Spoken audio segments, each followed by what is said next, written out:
Bonjour tout le monde et bienvenue à un autre épisode du Car Ride Conversations. Mon invité aujourd'hui n'est pas candidat. C'est un ami à moi, un ancien collègue, quelqu'un qui a de l'expérience en politique comme attaché de presse. Il connaît très bien la machine politique. Il a travaillé dans des cabinets ministériels. Puis j'ai pensé que ça serait bien d'amener quelqu'un qui n'est pas candidat pour qu'on discute un peu de la politique, de l'élection en général, qui se déroule cette année au Québec jusqu'au 3 octobre. C'est mon ami Salim Idrissi. Bon podcast tout le monde.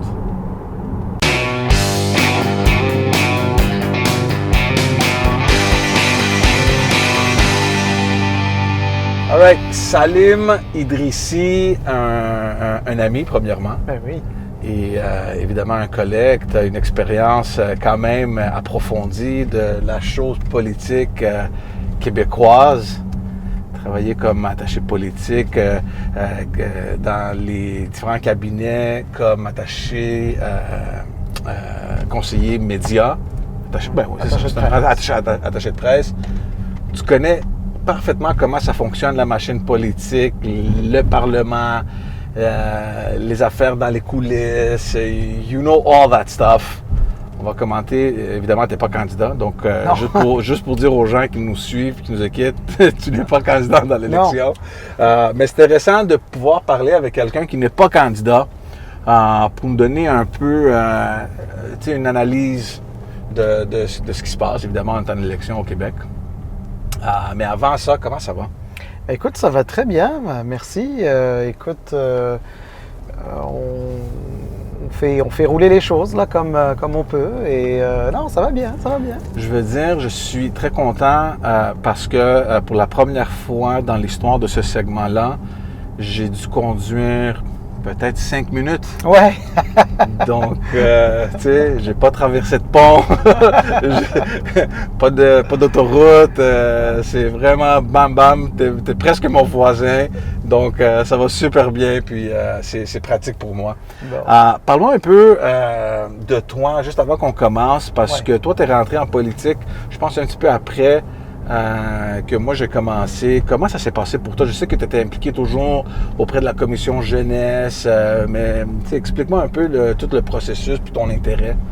Oui, ben écoute, effectivement, la porte d'entrée, comme c'est souvent le cas pour beaucoup de jeunes qui veulent s'impliquer en politique, c'est les ailes jeunesse des partis politiques.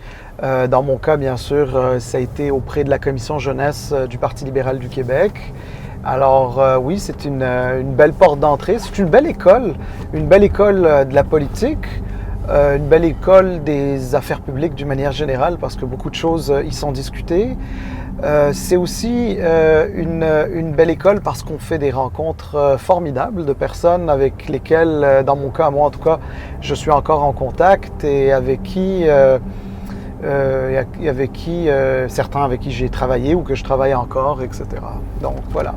Toi, est-ce que c'est toujours l'objectif de rentrer travailler en politique ou tu es rentré là comme bénévole, tu avais un intérêt, puis soudainement les portes ont commencé à ouvrir, puis tu as pris l'opportunité? Comment ça s'est passé? Bien, je te dirais qu'au début, mon intérêt était purement bénévole.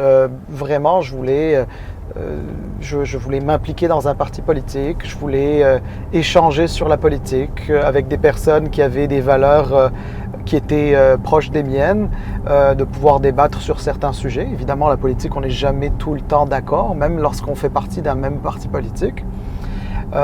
Donc c'était ça qui m'animait et c'est ça d'ailleurs que la commission jeunesse m'a offert comme possibilité.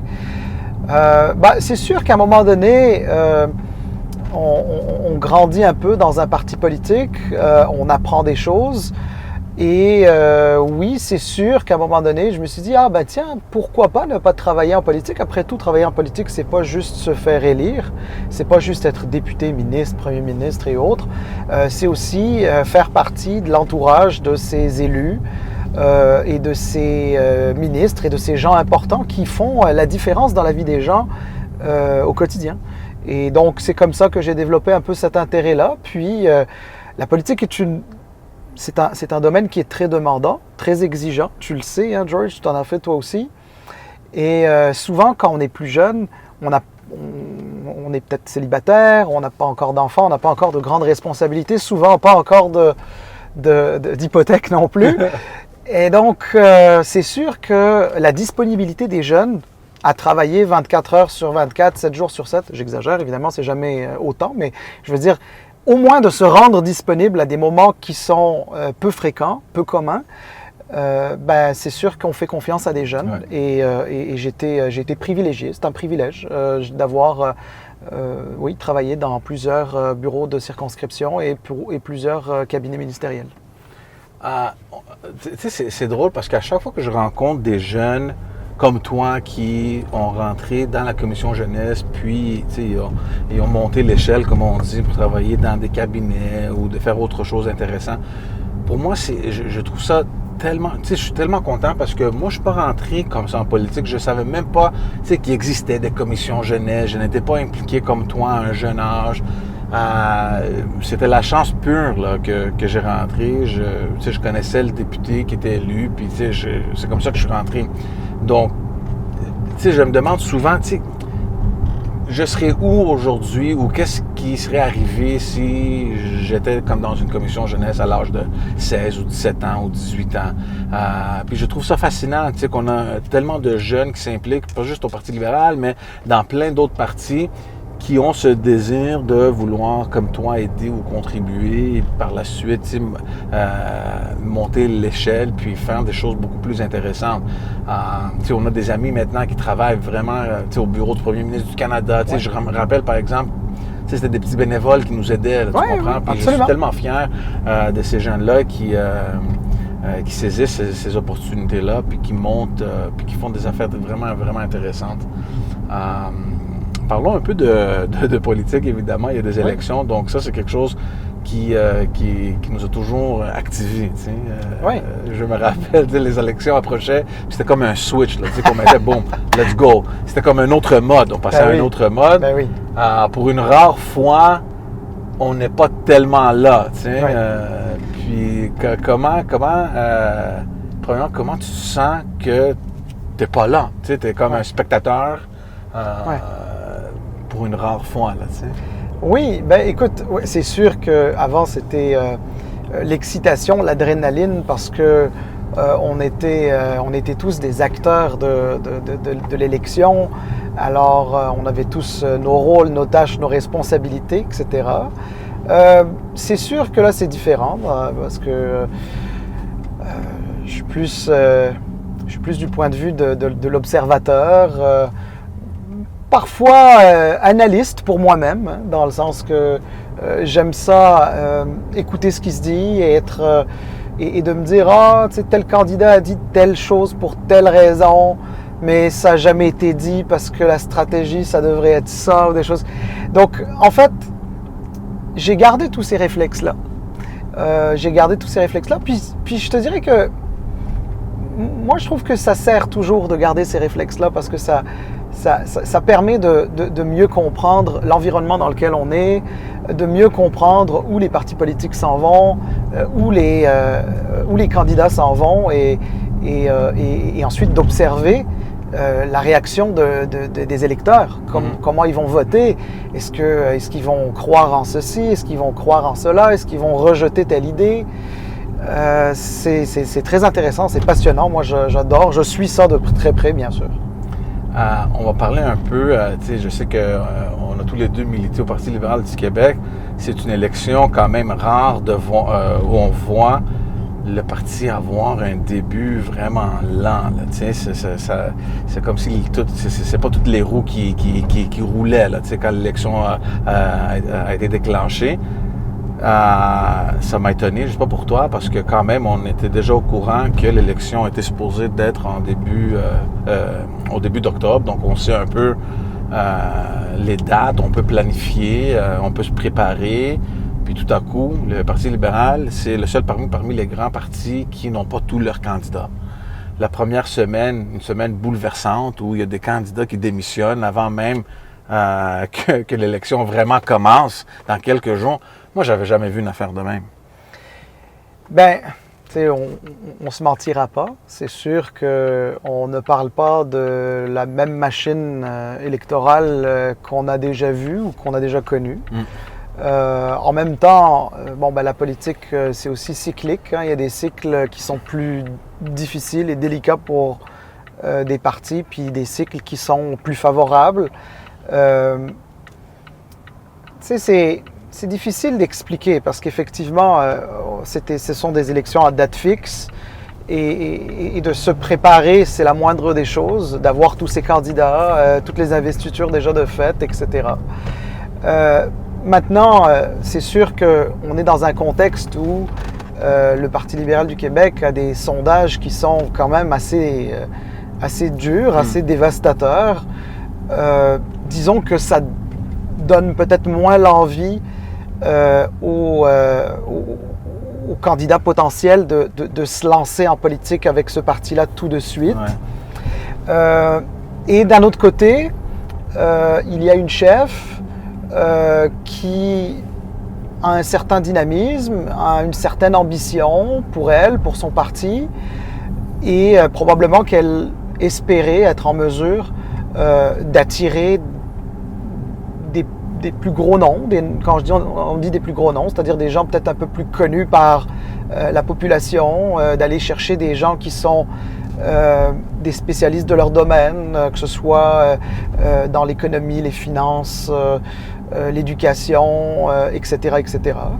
Alors, c'est sûr qu'un chef de parti, quel qu'il soit, est obligé de faire avec le contexte qui est le sien. Puis ce contexte-là est pas très facile, difficile. Il y a un gouvernement qui est en place avec un parti qui est très populaire.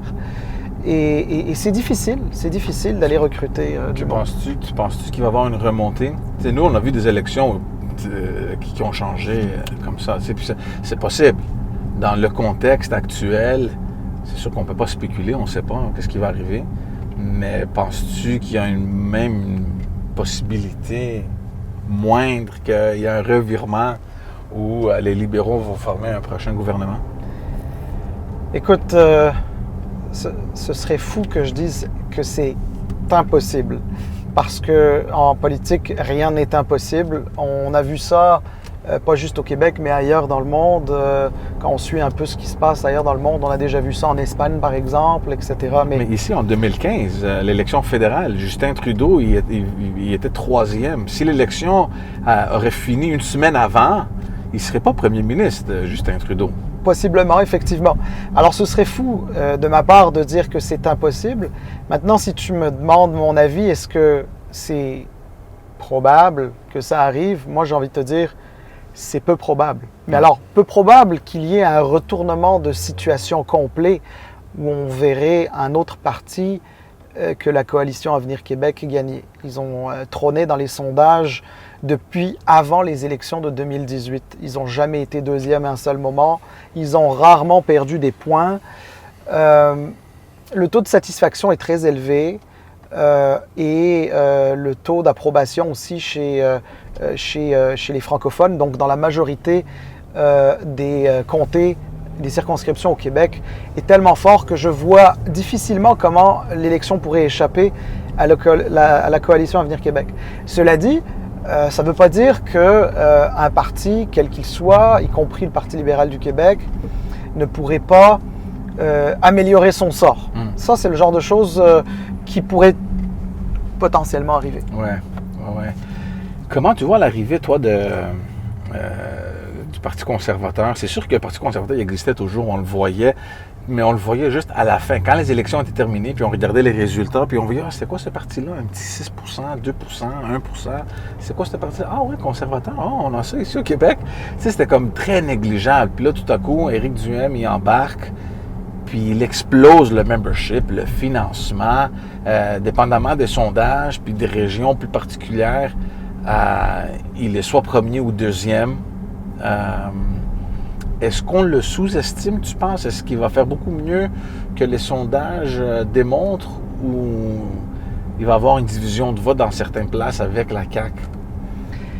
Écoute, c'est une très bonne question et je pense que c'est très difficile de répondre avec précision aujourd'hui, parce qu'effectivement, comme tu l'as dit, le Parti conservateur du Québec n'a jamais été sur le réel radar politique.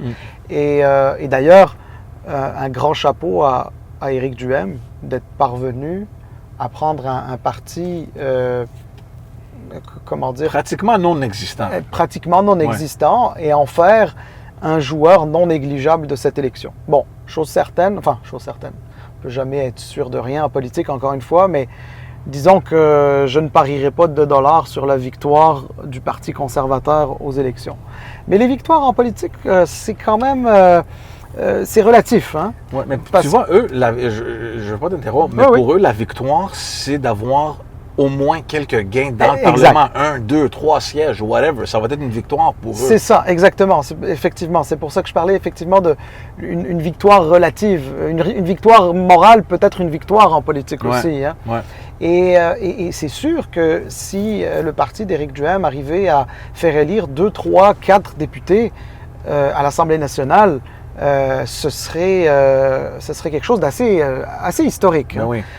Bon, maintenant, à ta question de comment je vois ça, ben, c'est sûr que déjà avant la pandémie, on observait un peu partout dans le monde occidental, et le Canada ne fait pas exception, on a observé des mouvements qui sont partis d'une certaine grogne populaire. Il y a aussi beaucoup de gens qui vivent une certaine désillusion de la politique. Ils ont l'impression que les partis politiques, peu importe lequel, font des promesses, puis ces promesses-là ne sont pas tenues, ne sont pas respectées, ne leur permettent pas de gagner en qualité de vie ou en niveau de vie. Et il y a une grogne, et cette grogne, elle est, j'ai envie de dire, légitime, parce qu'il n'y a personne qui a envie d'être laissé pour compte, et c'est tout à fait normal, et encore moins encore plus dans des pays comme le Canada et des provinces comme le Québec, où d'une manière générale, on est une société riche là, quand même. Là. Bon, alors il y a déjà une grogne, il y avait déjà une base de grogne sur laquelle ont surfé beaucoup de politiciens qu'on dit populistes. Populistes parce que généralement ces politiciens disent ce que ces gens-là veulent entendre. Pas nécessairement parce qu'ils y croient, pas nécessairement parce qu'ils ont une réponse à ça, mais ils font croire à ces gens-là qu'ils les comprennent. Et ils sont prêts un peu à leur dire n'importe quoi pour qu'ils les suivent. Je pense, c'est un avis personnel, que c'est un peu là-dedans que s'inscrit le Parti conservateur du Québec. Ouais. Et puis est venue la pandémie, puis forcément, la pandémie, ça a été un peu comme un coup de pied dans la fourmilière, c'est-à-dire que la grogne s'est ressentie de manière plus forte, parce que la pandémie a impacté beaucoup de laissés pour compte, malheureusement. Et puis, il y a un peu de récupération politique autour de ça. Et je pense que c'est un peu dans ce contexte-là que le Parti conservateur a su se mettre sur la map. Mais je veux quand même dire un mot sur le fait que Éric Duhaime est une personne qui est extrêmement intelligente. C'est quelqu'un qui connaît très bien la politique, qui est un excellent communicateur. Et je crois qu'il a été très habile parce que même si je peux le trouver plus souvent qu'autrement populiste, il y a des moments où on peut entendre certains éléments qui pourraient faire écho chez un peu n'importe qui, notamment le discours sur la liberté. Qui ne voudrait pas être libre? C'est la beauté de la démocratie, c'est justement de vivre dans un monde libre. Alors, je pense que qu'il utilise les bons mots, les bonnes expressions, et il a été en mesure d'aller chercher un certain nombre d'appuis.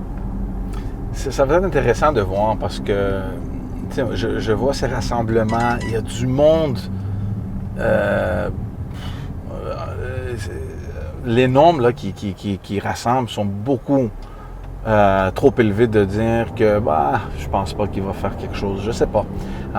Il y a un ami qui m'a dit ouais, mais regarde, on voyait ça avec Maxime Bernier au fédéral. Il y avait des rassemblements avec des centaines, peut-être des milliers de personnes, puis il n'a rien fait. Le problème, c'est que Maxime Bernier, il n'a jamais été sondé au-dessus de 5-6%. Là, dans son cas, lui, Éric Duhem, il est sondé quand même bien. Là. On parle de 16-17%. Oui, puis en plus de ça, le fait que son vote, selon toute vraisemblance, a l'air d'être concentré, ça pourrait lui permettre de gagner 1, 2, 3, 4 circonscriptions. Parce que dans le cas, par exemple, tu mentionnais Maxime Bernier. Je ne connais pas nécessairement la réalité de Maxime Bernier dans les détails, mais s'il était à 5-6%, mais que c'est un 5-6% qui était étalé un peu partout au Canada, c'est plus difficile de gagner une circonscription. Par contre, 5-6% concentré dans une région, ça peut potentiellement vouloir dire 30-35% d'une circonscription qu'on peut aller gagner. Ouais. Je sais pas, je trouve ça intéressant. Puis c'est sûr que depuis le temps où moi j'ai commencé jusqu'à aujourd'hui, la façon qu'on fait les sondages et leur précision a beaucoup changé. Moi, je me rappelle au début 2007-2008, il y avait le pourcentage était beaucoup plus grand, là, que le pourcentage erroné. Oui. Aujourd'hui, avec les moyens de rejoindre les gens, c'est devenu très sophistiqué. Et mais quand même, on ne sait pas. C'est rare de voir maintenant les dernières élections des sondages avoir eu tort. Normalement, they're in the ballpark. Surtout dernièrement. Donc, ça serait intéressant de voir comment ça va jouer. Moi, ce qui m'intéresse beaucoup aussi, et je parlais aussi de ça avec plusieurs collègues ou anciens collègues, c'est de voir l'évolution de Québec solidaire.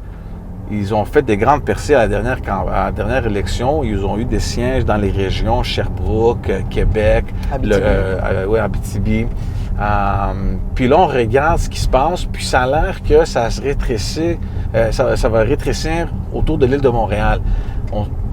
Peut-être à l'exception de Tachereau, là, dans la région de Québec, mais il y a des risques de perdre Sherbrooke, il y a des risques de perdre Jean-Lesage, des risques de perdre Rouyn-Noranda. Mais il y a des possibilités de faire un gain de 1 ou 2 sièges sur l'île de Montréal. Ouais. Et ça serait intéressant de voir la dynamique de ça, parce que, dans le fond, ça va être juste Québec solidaire et le Parti libéral, dans le fond, qui vont se battre pour l'île de Montréal. Ils vont être relégués à un parti régional, presque. Oui, mais faut être quand même prudent, dans le sens que sur l'île de Montréal, au moment où on se parle, il y a quand même 2 élus de la Coalition Avenir Québec. C'est vrai. Dans Pointe-aux-Trembles et dans Bourget, une circonscription qu'on appelle maintenant Camille Lorrain. Bon. Et la Coalition Avenir Québec, à mon avis, pourrait être compétitive dans d'autres circonscriptions à Montréal aussi. Hein. On parle de Marquette. Marquette peut-être, Maurice Richard, Verdun, tu sais, donc, puis, tu sais, compétitif, ça ne veut pas nécessairement dire remporter le comté, mais attention, s'ils font assez s'ils prennent assez de votes, ça pourrait faire perdre les députés qui sont sur place. Donc, tu sais, par exemple, quand tu me dis que Québec solidaire pourrait gagner 1 ou 2 autres comtés sur l'île de Montréal, donc j'imagine au profit des libéraux, ben, si ça venait arriver, ça voudra dire aussi qu'il y a une partie du vote libéral qui s'est rendue peut-être au niveau de la CAQ. Ouais. C'est pas impossible. Ça pourrait arriver par exemple dans Maurice Richard, où on a une députée libérale, enfin elle est indépendante en ce moment, mais qui s'est faite élire sous la bannière libérale, qui ne se représente pas. Mais la course pourrait se jouer entre la CAQ et Québec solidaire dans ce comté-là. Ouais. Je ne veux pas exclure les libéraux de la course, mais je dis la chose comme je pense, mais ça se peut que ça se passe autrement. Hein. Ben écoute, pour Québec solidaire, Québec solidaire, déjà, il y a une chose qu'il faut dire sur ce parti, c'est que depuis depuis qu'ils ont fait élire leur premier député, Amir Kadir, dans Mercier en 2008, à chaque élection, ils multiplient. C'est ça. C'est-à-dire, ils font élire d'autres personnes. Donc 2012, c'était Madame David. 2014, c'était Madame Massé. Puis 2018, il y en avait encore plus. Tu les as mentionnés.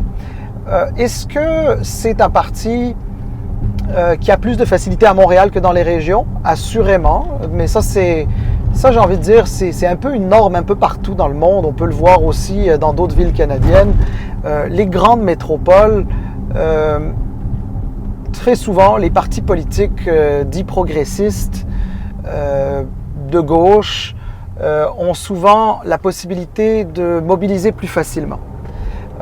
Aussi parce que leurs idées, ce sont des idées qui résonnent beaucoup dans les grands centres urbains et qui ont moins de résonance dans des régions. Donc, par exemple, quand vous parlez de transport en commun, à Montréal, c'est très important.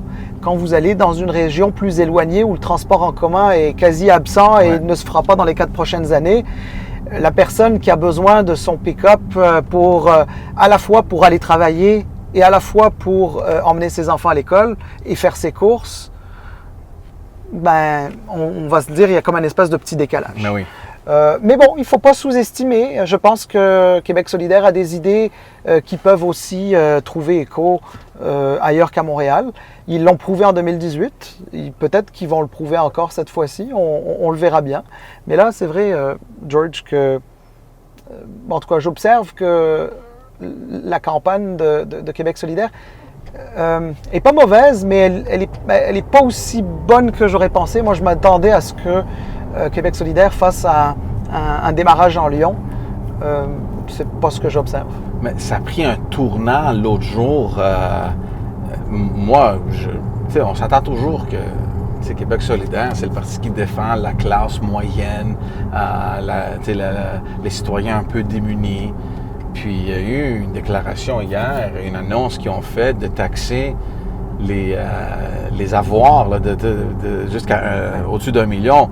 Puis ça, c'est venu chercher beaucoup de personnes parce que quand on pense que quelqu'un qui, like his net assets, qui inclut sa maison, ses investissements et d'autres placements, son plan de retraite, whatever, qui s'accumule à 1 million, ça va arriver beaucoup plus souvent que ce que l'on pense, et même avec des salaires de 50, 60, 65 000 $, qui est chose beaucoup plus fréquente maintenant. Donc, d'aller taxer ces gens-là, je pense qu'ils ont tracé une ligne sur le sang, puis ils ont dit, regarde, nous, on est là, puis on vient de se positionner, puis je sais pas si c'est un risque ou non, mais ça a l'air que ça cible une clientèle très particulière, peut-être les jeunes, I don't know, mais je pense que ça va soit bénéficier à leur vote ou non. Je pense que it's a fork on the road for them. Ben oui. Mais écoute, je suis d'accord avec toi. Moi, je crois que parfois, il peut y avoir des petits tournants dans une campagne pour des partis politiques. Je crois que cette proposition va faire mal à Québec solidaire. Je crois que l'idée de base qu'ils avaient partait de l'approche qu'ils ont toujours eue, c'est-à-dire défendre les intérêts des personnes, des moins nantis, etc. Donc l'idée qu'ils avaient, c'était de taxer des très riches, voire des ultra riches. Mais je crois que là où ils ont tracé la ligne, risquerait de faire mal à des gens qui auraient voulu les soutenir. Prenons par exemple quelqu'un de la fonction publique qui est proche de la retraite, qui a acheté sa maison il y a de ça 30 ans à 80 000 $, puis que sa maison aujourd'hui vaut, je ne sais pas moi, elle est payée, son hypothèque est terminée, elle est payée. Puis sa maison, elle vaut 500 000 $. Ils sont un couple. Ils ont acheté je sais pas, moi, ils ont ramassé des REER, etc., etc. Tu sais, ça monte assez vite, là. Mhm. Tu sais, juste avec comment les maisons ont pris de la valeur, approcher le million, c'est très vite, mais attention, là. Parce que qui dit million, ça sonne être millionnaire, mais attention, c'est parfois du monde qui n'ont pas de très gros salaires. Mm. Et là, est-ce que ces personnes-là vont devoir se retrouver à devoir, je ne sais pas moi, vendre leur maison? Tu sais, à un moment donné, il faut tracer, si on veut tracer certaines lignes, il faut savoir où les tracer. Et je crois que c'est là où Québec solidaire a mal fait, j'ai envie de dire. Moi, je suis la campagne du Parti québécois et je dois dire que c'est sûr qu'il n'est pas parti avec des grandes attentes non plus. Hein. Paul Saint-Pierre Plamondon, on lui donne un député dans l'Assemblée nationale. Mais je dois dire que sa campagne, il fait ça, he's very careful, il fait une bonne campagne quand même. Il fait très peu d'erreurs. C'est un bon communicateur aussi. Puis, je serais intéressé de voir dans les prochaines semaines comment ça va évoluer leur campagne. Je ne dis pas que ça va complètement transformer le résultat, mais ça m'impressionne parce que souvent la première semaine ou deux, chaque leader a dit une bourde. On fait des erreurs. Lui, jusqu'à date, je pense que il est correct. Puis avec maintenant ce qui s'est passé avec Québec solidaire, il y a une grande possibilité que les gens peut-être regardent de retourner au PQ, assumant évidemment qu'en 2018, ils ont perdu du vote à Québec solidaire, ce que je pense que peut-être s'est produit. Oui. Ben, écoute, je pense que tu fais une bonne lecture, tout du moins je partage ta lecture. Je pense que le Parti québécois fait une pas pire campagne compte tenu du contexte, Ouais, on s'entend là. Je ne vois pas M. Saint-Pierre Plamondon devenir premier ministre demain, là, mais je crois que dans les circonstances, ils font une pas si pire campagne. En politique, il faut toujours se méfier de deux choses. D'abord, des partis qu'on sous-estime, et de deux, des partis qui n'ont plus rien à perdre. Exact. Et je pense que c'est le cas du Parti québécois et de M. Saint-Pierre Plamondon, parce que, tu sais, quand les attentes sont aussi basses, tu peux que mieux faire. Exact. Et donc, moi, je ne suis pas surpris qu'ils fassent une campagne pas si pire à date. Là, ça fait pas 2 semaines que la campagne a débuté. Moi, je ne suis pas surpris. Puis je pense que leurs attentes aussi ne doivent pas être très élevées, ce qui fait en sorte qu'ils sont d'une certaine manière décomplexés et font une campagne avec moins de pression que par exemple en 2018 avec M. Lisée. Mm-hmm. Et je crois que ça les rend meilleurs, ça rend leur communication meilleure aussi. Et bon, de là à dire qu'il va y avoir des surprises, peut-être pas, mais tu sais, tout le monde avait dit que la CAQ allait enterrer le Parti québécois une fois pour toutes.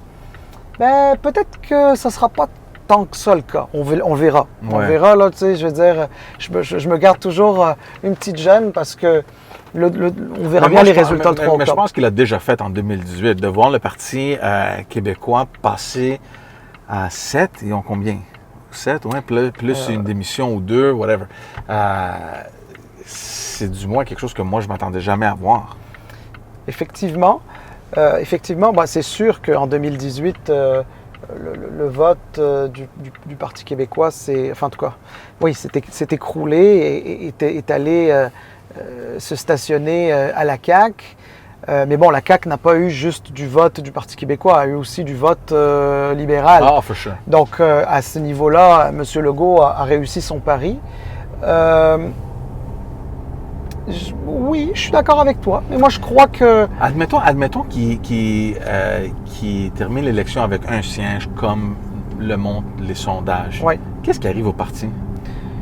Ah, ben ça, c'est une très bonne question, d'autant plus que ce siège-là, j'imagine que ce serait celui de Pascal Bérubé. Oui, ce sera Pascal Bérubé. Est-ce que... Tu sais, il a toujours refusé le leadership, Pascal Bérubé, puis là, tout à coup, il n'aura pas le choix. ça va être le leader du parti by default. Mais qu'est-ce qui va arriver? Ben, écoute, ça c'est une très bonne question. Moi, j'ai toujours cru que s'il y avait un leader que le Parti québécois avait besoin de rallier les troupes, c'était Pascal Bérubé. J'ai jamais compris pourquoi il n'a jamais voulu se lancer dans la course. Peut-être c'est personnel, peut-être il y a autre chose, on ne sait pas.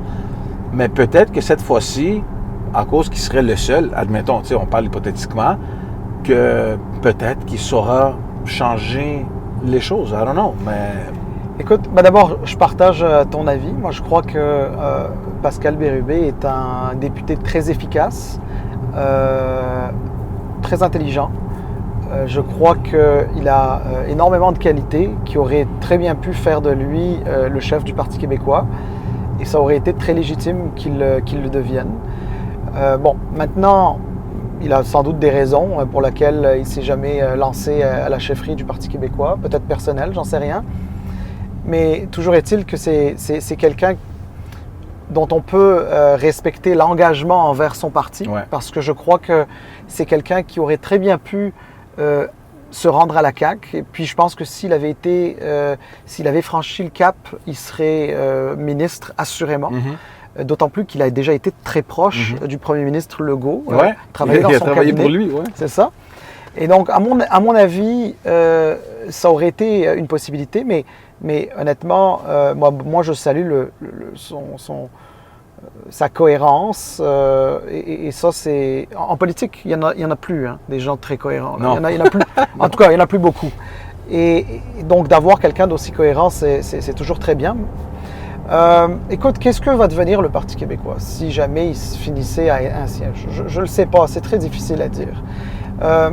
C'est sûr que comme démocrate, moi j'ai envie de te dire qu'on ne peut pas se réjouir de la disparition d'un parti politique parce que un parti politique c'est toujours une option en plus pour les citoyens. Donc bon, ça c'est une chose. C'est sûr que je ne partage pas les idées du Parti québécois, loin de là. Mais en tout cas, j'espère pas sa disparition. Moi ce que j'ai envie de dire surtout, c'est que c'est pas tant le Parti québécois que qu'est-ce que va devenir la souveraineté? C'est le projet de souveraineté. Mais on a un parti qui est souverainiste, hein? Et c'est drôle que tu mentionnes ça parce que je me rappelle jamais de Québec solidaire en temps de campagne d'activement parler de souveraineté. Il était lent. Ouais. On a toujours su que c'était un parti souverainiste, mais du moins pas dans le comté où moi j'étais, il parlait très rarement de souveraineté. Ouais. Mais là, ils l'ont monté d'un cran. Oui, ben, c'est parce que Québec solidaire se positionne comme un parti de gauche avant d'être un parti souverainiste. Mm-hmm. Et les personnes de Québec solidaire voient en la souveraineté un projet de gauche. Ils ne le voient pas autrement. Le Parti québécois, c'était différent. Le Parti québécois, c'était aussi une sorte de coalition. Il y avait des gens plus à droite, des gens plus à gauche, des gens plus progressistes, des gens plus conservateurs. Mais ils étaient tous ensemble pour faire la souveraineté du Québec. Mais d'ailleurs, c'est l'une des raisons pour laquelle le Parti québécois s'est souvent déchiré. C'est parce qu'à l'intérieur même du Parti québécois, il y avait les identitaires, mais il y avait ceux qui étaient plutôt ouverts d'esprit. Enfin bref, il y avait un peu de tout ça. Et Québec solidaire, non, ils ont positionné la souveraineté comme étant un idéal de gauche. Presque révolutionnaire, d'une certaine manière. Enfin, il y a quelque chose de révolutionnaire là-dedans, dans le sens philosophique du terme. Et donc, c'est peut-être pour ça qu'ils n'en parlent pas autant. Québec solidaire resterait un parti souverainiste, mais de toute manière, au-delà, mon propos, c'est surtout que c'est au-delà du parti politique qui porte la souveraineté. La souveraineté, la réalité, c'est qu'au Québec, ça disparaîtra jamais. C'est pas parce qu'on n'en parle pas dans cette élection que ça a disparu. Ça n'a pas disparu. D'ailleurs, ça vit encore dans les discours identitaires, sur les débats d'identité, la loi 21, la loi 96. Mais tu penses qu'il y a une présence telle où ça peut redevenir une priorité, puis on aura une autre réalité politique d'avoir ces discussions de référendum, etc., ou tu penses que c'est demeuré une affaire dans l'histoire, puis c'est très sporadique, là. Non, moi je suis convaincu. Alors, attends. Je te dis pas que ça va nécessairement revenir et je dis pas que ça va nécessairement revenir à court ou à moyen terme. Mais chose certaine, c'est que la souveraineté, c'est une option politique qui va toujours exister au Québec. Et à mon avis, alors, est-ce qu'elle a le potentiel de redevenir très forte ou de revenir très forte dans le débat politique? Je pense que oui. Pourquoi je te disais qu'elle n'était pas morte, la souveraineté? Elle vit encore à travers la loi 21, par exemple, sur les questions identitaires, l'utilisation de la clause dérogatoire, même chose pour la loi 96. Elle demeure présente. D'ailleurs, c'est un sujet qui a été péquiste dans le temps. La loi 21, c'est juste la nouvelle forme de la charte de Bernard Drinville, qui est d'ailleurs rendu caquiste en ce moment. Mais imagine un instant, George, là, ces lois-là, loi 21, loi 96, elles sont contestées devant les tribunaux, puis remontent le système jusqu'à temps qu'elles aillent devant la Cour suprême, puis que la Cour suprême les juge inconstitutionnels malgré l'utilisation des clauses dérogatoires. Ça peut être la bougie d'allumage pour la coalition Avenir Québec, par exemple, de recommencer à parler de souveraineté. Alors je sais, M. Legault a dit qu'il n'y en aura pas, qu'il n'en fera pas, qu'il n'y avait pas d'intention. Mais parlant de Legault, parce qu'il y a un de nos anciens collègues, j'avais une conversation avec lui, puis il m'a dit, regarde, je crois avoir entendu François Legault dire que ça serait son dernier mandat. Moi, j'ai jamais entendu ça, mais lui, il dit, je pense que, tu sais, il y a des chuchotements comme quoi que ça va être son dernier mandat, puis avant la fin de ce mandat-là, la CAQ aura un nouveau leader. Puis là, tout à coup, il y a des personnes qui débarquent comme Bernard Drinville, Caroline Saint-Hilaire, tu sais, des ultra, tu sais, quand tu veux mettre un visage à la souveraineté, tu sais, ces gens-là, ils reviennent tout de suite. Bon, alors, tu vois, c'est exactement là où je voulais en venir. C'est-à-dire que ça, c'est la preuve que la souveraineté n'a pas disparu. Mais penses-tu que si ça revient, il y aura une cohésion dans le caucus de la CAQ? Parce que, franchement, il y a des fédéralistes là-dedans. Oui, mais alors, oui, c'est vrai, il y a des fédéralistes. Bon, d'abord, la proportion de fédéralistes, quelle est-elle? Ensuite, qu'est-ce que c'est être fédéraliste? Est-ce que ça veut dire juste, j'ai envie de rester dans le Canada, ou est-ce que ça veut dire, je veux faire fonctionner la fédération et m'assurer que le Québec est une locomotive dans cette fédération? Tu sais, des fédéralistes mous, comme des souverainistes mous, ça a déjà existé et ça existera toujours. Maintenant, regarde, je ne sais pas là, mais si M. Legault se retrouvait avec 96 députés, 100 députés, 104 députés, quand bien même il y en aurait 20 qui partent parce qu'ils sont contre la souveraineté. Bon, maintenant, je ne veux pas prêter d'intention à M. Legault. Hein. Il a dit qu'il n'en fera pas de souveraineté, mais ce que je veux te dire par là, George, c'est qu'il y a des ingrédients qui peut-être pourraient un jour réveiller la souveraineté. Je ne suis pas en train de te dire, attention, M. Legault prépare la souveraineté, c'est pas ça que j'essaie de dire. Je dis juste que il y a clairement certains ingrédients qui pourraient faire en sorte que la souveraineté revienne un jour au cœur du débat politique. C'est une possibilité. Puis tu sais, tu l'as dit toi-même, les gens qui ont été recrutés, c'est des gens qui sont pas connus pour être pro-Canada, là, tu sais. Et puis c'est viscéral.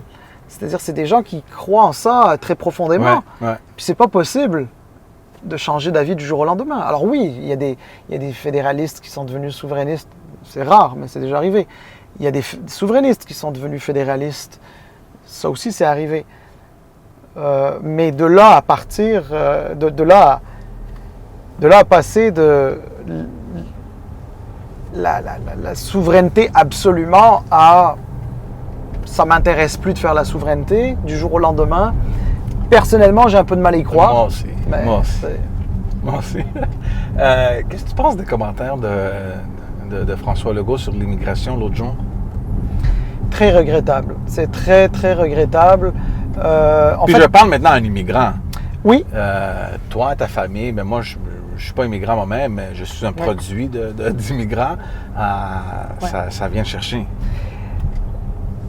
Oui, oui, ça vient me chercher, mais je veux pas le personnaliser dans le sens que je veux pas me mettre au cœur là, de ça parce que sinon ça devient quelque chose d'émotif.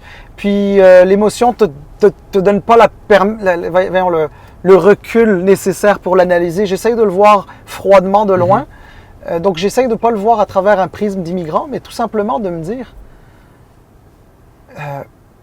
le premier ministre du Québec, qui est en fait le leader de la nation francophone, la seule nation francophone d'Amérique du Nord, je trouve que c'est un peu dommage de faire l'amalgame entre immigration et violence. Je pense que c'est très dommage. Mais surtout que c'est pas vrai.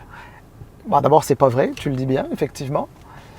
Mais t'imagines que quand c'est quelqu'un qui est premier ministre du Québec, mais même quand tu n'es pas premier ministre du Québec, mais quand tu es un politicien qui est écouté par la population, faire ce genre de déclaration, c'est allumer le feu entre les gens. Est-ce que tu penses que c'est une erreur parce qu'il est sorti par la suite pour demander pardon, il s'est excusé, mais est-ce que tu penses vraiment que c'est une bourde où il savait exactement ce qu'il disait? Parce qu'il paraît qu'il y a une distinction très claire qu'il veut faire, lui, Montréal, puis le reste du Québec. Écoute, sauf erreur, il me semble pas qu'il se soit excusé, mais il s'est dit désolé. Donc déjà, il y a une nuance importante. Ensuite, je te dirais que... Bon, là, tu me poses la question à moi, je te donne mon avis, là.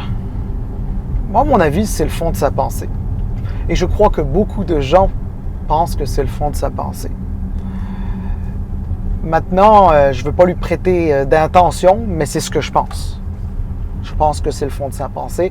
C'est quand même...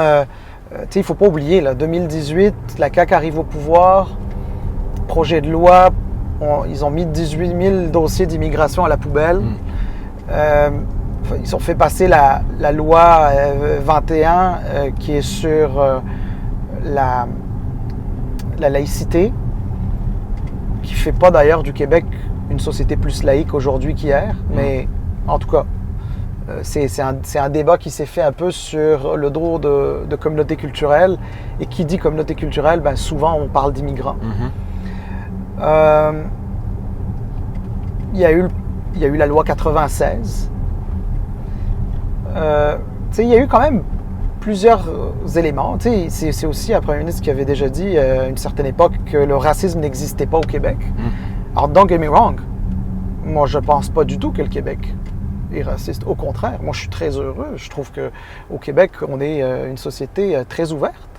Mais par contre, de dire qu'il n'existe pas de racisme au Québec du tout, là, c'est un peu utopique. Il en existe partout. Là. Où qu'on aille dans le monde, il en existe. Là, alors, donc moi, j'ai comme l'impression quand même qu'il y a un peu du fond de sa pensée là-dedans. L'amalgame avec ce qui se passe en Europe. Justement, on n'est pas l'Europe. On ne vit pas la même réalité que l'Europe.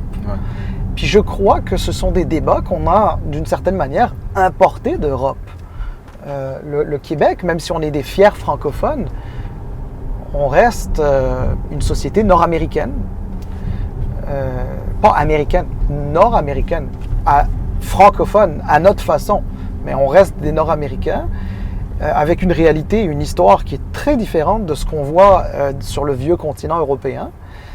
Et donc, bon, moi je pense que stratégiquement c'était une erreur. Il n'en avait pas besoin. Mais tu penses que ça va coller assez pour nuire à son vote dans les régions? Parce que soyons honnêtes, là, ce commentaire-là affecte pas mal plus la population montréalaise. On va s'entendre, là. Ailleurs, dans les régions, do they care? Écoute, c'est un bon constat, je pense, que tu fais. Regarde, moi je pense que c'est le genre de déclaration qui peut potentiellement lui coller à la peau. Peut-être pas ad vitam aeternam, mais au moins dans les jours qui suivent ou d'ici l'élection. Au Québec... Gauche ou droite ici? Je sais pas. Tu peux tourner à droite peut-être, je sais pas. Pour retourner là chez toi? Ah, à gauche. Alors, écoute, je sais qu'au Québec, on a on a l'impression souvent que ce qui se passe à Montréal, ça n'intéresse pas les gens dans les régions, puis ce qui se passe dans les régions, ça n'intéresse pas les gens à Montréal. Pour être honnête, j'aime pas cette façon de voir les choses. C'est pas vrai. C'est pas vrai. Moi, j'ai des amis qui vivent à peu près partout au Québec. Je me sens pas de décalage entre nous. On a peut-être des vies différentes, etc. Mais selon l'endroit où on vit, c'est normal. Ça, il n'y a rien de là-dedans. Moi, je pense que de penser que les gens en région, par exemple, pourraient être moins tolérants parce qu'ils ne voient pas d'immigration ou de communauté culturelle, j'y crois pas. Moi, je pense que les gens au Québec, d'une manière générale, sont extrêmement tolérants, beaucoup plus tolérants que la plupart des places où on va. Et je pense que les gens, même ceux qui sont d'accord avec les questions identitaires de la CAQ, pourraient trouver choquant la déclaration de M. Legault, de faire l'amalgame entre violence et immigration. Les Québécois, d'une manière générale, en tout cas de mon point de vue, c'est des personnes qui sont capables de juger une personne sur autre chose que sur leurs origines ou le fait qu'ils soient immigrants ou non, etc. Ouais. Ça, je suis convaincu de ça. On va voir comment les choses vont développer. On va terminer, Salim, juste avant qu'on termine, juste qu'on revienne au Parti libéral. Oui. Encore une fois, hypothétiquement, disons que il termine le 3 octobre avec une quinzaine de députés. La question qui se lève maintenant, c'est qui va prendre le leadership? Les vieux sont partis. On a pas mal des recrues là, qui sont rentrés en 2018 ou quelques-uns qui sont là depuis 2014. Très peu qui sont là avant ça. Il ne resterait pas grand monde pour assumer le leadership de ce parti-là. Normalement, il y avait une bonne transition. Il y avait les gens qui rentraient, il y avait toujours des vieux qui étaient là pour les recevoir, leur montrer un peu comment ça fonctionne. Et puis là, il y avait une belle rotation. Maintenant, quand on parle des députés qui risquent de retourner en Chambre, qui ont l'expérience, on parle dans le fond de André Fortin, Philomena, puis Marc Tanguay. Qui d'autre? Bien, écoute, moi je pense qu'il y a du talent dans ce caucus-là. C'est sûr qu'il est réduit par rapport à ce qu'on a pu connaître dans le temps, mais il y a du talent là-dedans. Est-ce qu'un futur leader du Parti libéral du Québec... Gauche? Oui, à gauche. Est-ce qu'un futur leader du PLQ pourrait venir de l'intérieur du parti ou du caucus? C'est une possibilité. Mais même pour assumer l'intérim? Ben, bon, honnêtement, je pense qu'il y a du monde qui sont quand même capables. Tu sais, c'est sûr que c'est pas des moments faciles pour le PLQ. Puis là, ta question, c'était d'assumer ou de supposer qu'ils vont rentrer avec un nombre ouais, c'est ça, 15 ou 20, là, tu sais. Mais moi, j'ai bon espoir à ce qu'il y ait du monde assez bon pour prendre l'intérim, et puis par la suite... Gauche, hein? Oui, gauche. Ouais. De prendre par la suite la tête du parti. Je te dirais, George, c'est pas impossible qu'il y ait aussi du monde de l'extérieur qui vienne. Mais, tu sais, c'est tout droit encore. Ouais. Mais, tu sais, je vais te dire un truc. Ce qui est le plus important, c'est pas qui va être le leader du parti. Ce qui va être important, c'est qui va positionner ce parti. Pour qu'il reprenne exactement un peu de l'ampleur. Exactement. Oui, t'as raison. Et c'est ça, parce que, tu sais, aujourd'hui... Et est-ce que c'est possible? Bien sûr que c'est possible. C'est un parti qui a 155 ans d'histoire. C'est un parti qui a connu des moments très difficiles aussi. Il n'a pas connu que des heures de gloire. C'est à gauche au prochain. Moi, je pense que c'est possible, mais ça va prendre un positionnement qui est intelligent, intéressant, un positionnement qui lui ressemble. Parce que, tu sais, c'est quoi le problème du Parti libéral du Québec aujourd'hui? C'est que quand tu demandes à des gens, est-ce que vous voteriez pour le PLQ? Les gens, ils te disent, mais pourquoi ou juste, c'est quoi exactement? Tu sais, avant, c'était simple, les gens savaient. Ils se disaient fédéralisme et économie. Ouais. C'est pour ça qu'on veut le PLQ. Mais tu sais, le fédéralisme, à cause de l'option souverainiste qui est en sourdine, ben, c'est pas très important pour les gens maintenant. Ouais. Puis, Ici, oui, c'est ça, c'est ici. Puis, l'économie, peut-être qu'on n'a pas assez parlé d'économie pendant les 4 dernières années. Là, je sais que c'est le Parti libéral essaye d'en faire une question de l'urne, ballot question, comme on dit. Mais on n'en a pas parlé assez pendant les 4 dernières années. Alors maintenant, c'est une question de redéfinition. Comment redéfinir ce parti-là? Interesting. Salim, je ne vais pas te garder trop longtemps. Je sais que tu as une famille, tu retournes à tes enfants. Ouais. On peut parler pendant des heures. Ben oui. Merci beaucoup. Merci beaucoup d'être venu. Puis on devrait faire ça plus souvent. Avec plaisir, anytime. En plus, on ne vit pas très loin. Exactly. C'est la raison. All right, buddy. Ben oui. Merci beaucoup.